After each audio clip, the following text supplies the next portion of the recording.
Imaginez-vous à la caisse d'un magasin, votre carte à la main, et vous remarquez que les mains de la caissière tremblent tellement qu'elle arrive à peine à scanner vos articles. Vous lui demandez pourquoi et la réponse qu'elle vous donne finalement bouleverse tout ce que vous pensiez savoir sur le courage, la gentillesse et le fait de faire ce qui est juste. Restez avec moi jusqu'à la fin. Vous n'allez pas croire ce qui s'est passé lorsqu'un père célibataire a décidé de ne pas rester silencieux. Avant de commencer, si vous croyez que la gentillesse peut changer des vies, n'hésitez pas à aimer cette vidéo et à vous abonner à Kindness Stories afin que nous puissions continuer à partager des histoires vraies et inspirantes. Il était tard dans la soirée dans une petite épicerie de Portland, dans l'Oregon. Le magasin n'était pas très fréquenté, seuls quelques clients poussaient tranquillement leur caddie dans les allées. Daniel Carter, un père célibataire de 36 ans, faisait la queue avec quelques articles. Sa fille de 7 ans, Emily, était à côté de lui, tenant une boîte de céréales comme si c'était la chose la plus précieuse au monde. Lorsqu'ils sont arrivés à la caisse, Daniel a remarqué la caissière. Elle semblait avoir environ 23 ou 24 ans et avait du mal à scanner les articles. Son badge indiquait qu'elle s'appelait Sophie, mais ce n'est pas son nom qui a attiré son attention. C'était ses mains. Elle tremblait. Pas le genre de tremblement dû au froid, mais ceux qui proviennent de la nervosité, de la peur ou de quelque chose de beaucoup plus profond. Daniel posa le lait sur le comptoir et la regarda tâtonner avec le scanner. « Hé, ça va? » lui demanda-t-il gentiment. Elle lui adressa un petit sourire, du genre « Je ne veux pas en parler » et marmonna. « Oui, ça va, je suis juste un peu fatigué. » Mais Daniel n'était pas convaincu. Il avait trop vécu pour ignorer les signes de détresse chez quelqu'un. En tant que pompier pendant près de 10 ans, avant de devoir quitter son emploi pour s'occuper seul d'Emily, il avait vu la peur dans les yeux des gens. Il la reconnaissait maintenant. Il la regarda essayer de taper le code, ses doigts tremblant tellement qu'elle dut revenir en arrière 2 fois. « Tu es sûr? » insista-t-il doucement. « Parce que quelque chose ne va pas. » Sophie jeta un bref coup d'œil vers le bureau du directeur, une pièce vitrée à l'autre bout du magasin, puis détourna rapidement le regard. Elle secoua la tête. « Ce n'est rien, juste une longue journée. » Emily, avec son honnêteté enfantine, pencha la tête. « Tu as froid? Papa peut te donner sa veste. » Sophie eut un petit rire qui ne lui atteignit pas les yeux. « Non, ma chérie, c'est très gentil, mais ça va. » L'instinct de Daniel lui disait qu'elle cachait quelque chose. Il voulait insister, mais il ne voulait pas non plus l'embarrasser devant les autres clients. Il paya donc, la remercia et commença à s'éloigner. Pourtant, quelque chose en lui l'empêchait de partir. À mi-chemin de la sortie, il se retourna et vit Sophie appuyée contre le comptoir pendant un instant, comme si elle essayait de se stabiliser.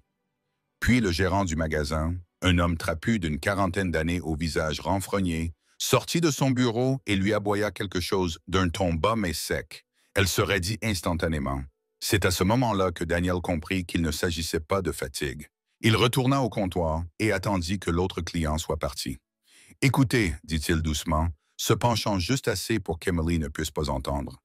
J'ai remarqué que vous regardiez sans cesse vers le bureau de votre responsable. Si quelque chose ne va pas, vous pouvez m'en parler. » Sophie ouvrit les lèvres, puis les referma. « Je ne devrais vraiment pas, murmura-t-elle. Je ne peux pas en parler. » Daniel baissa encore la voix. « Je suis père. J'ai vu assez de choses pour savoir quand quelqu'un a des problèmes. Je ne vais pas partir sans m'assurer que tu vas bien. » Pendant un instant, elle eut l'air sur le point de fondre en larmes. Elle jeta un nouveau coup d'œil vers le bureau du directeur, puis vers Daniel. Ses doigts se crispèrent sur le bord du comptoir. Finalement, d'une voix à peine audible, elle dit « C'est lui, il me harcèle. » Daniel sentit son cœur se serrer. « Il te harcèle? Comment? » Ses yeux brillaient. « Il me touche l'épaule quand il passe à côté de moi. Il se tient trop près de moi et me dit des choses qu'on ne devrait jamais dire à quelqu'un au travail. Je lui ai demandé d'arrêter une fois et il a réduit mes heures. » Daniel serra les mâchoires. « Depuis combien de temps cela dure-t-il? »« 6 mois, murmura-t-elle. J'ai besoin de ce travail. Je suis en retard dans le paiement de mon loyer et je ne peux pas me permettre de le mettre encore plus en colère. » Le poids de ces mots frappa Daniel de plein fouet. Il regarda Emily qui ne se doutait de rien, fredonnant joyeusement tout en jouant avec un porte-clés. Il savait ce que c'était que de se sentir impuissant. Il avait vécu cela après le décès de sa femme lorsque les factures s'accumulaient et que chaque jour était un combat.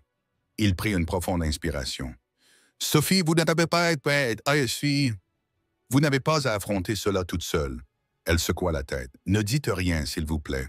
Cela ne ferait qu'empirer les choses. Mais Daniel n'était pas du genre à rester les bras croisés. Daniel n'affronta pas le gérant sur place. Pas avec Emily présente et Sophie déjà si bouleversée. Il dit plutôt à Sophie qu'il revenait, puis emmena Emily à la voiture et appela sa sœur pour qu'elle la garde pendant quelques heures. Quand il revint, le magasin était plus calme. Sophie était toujours à la caisse, forçant un sourire aux clients. Daniel attendit que la file ait disparu avant de s'approcher à nouveau. « Je sais que tu m'as dit de ne pas m'en mêler, commença-t-il, mais je ne peux pas faire semblant de ne pas avoir entendu ce que tu as dit. » Sophie écarquilla les yeux, alarmée. « Je t'en prie, Daniel. Je ne vais pas me mettre à crier sur lui au milieu du magasin, la rassura-t-il. Mais je connais la loi.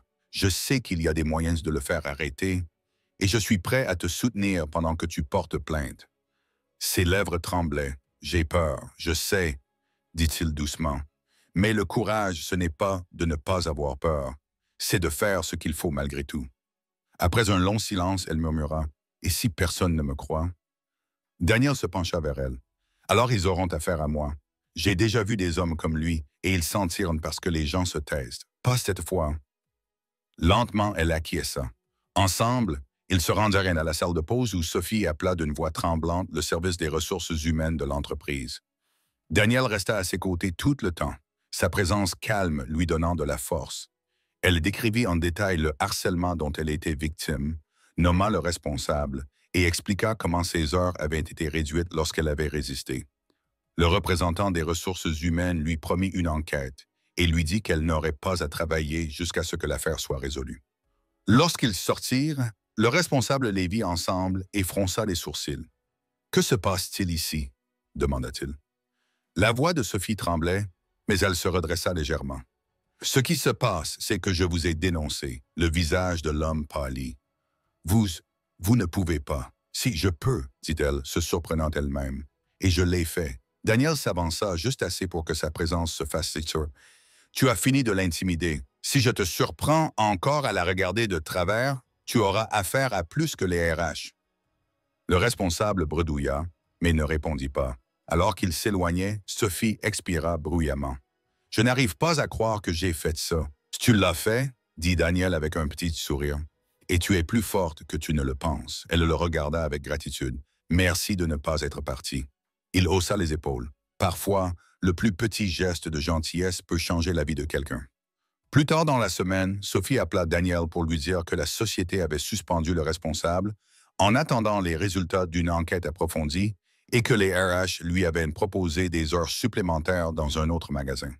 Daniel sourit en raccrochant.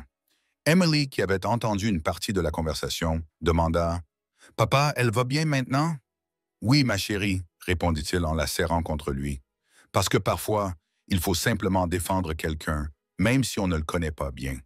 Si cette histoire vous a touché, rappelez-vous que la gentillesse est plus puissante qu'on ne le pense. Même une simple question comme « Ça va ?» peut changer la vie de quelqu'un.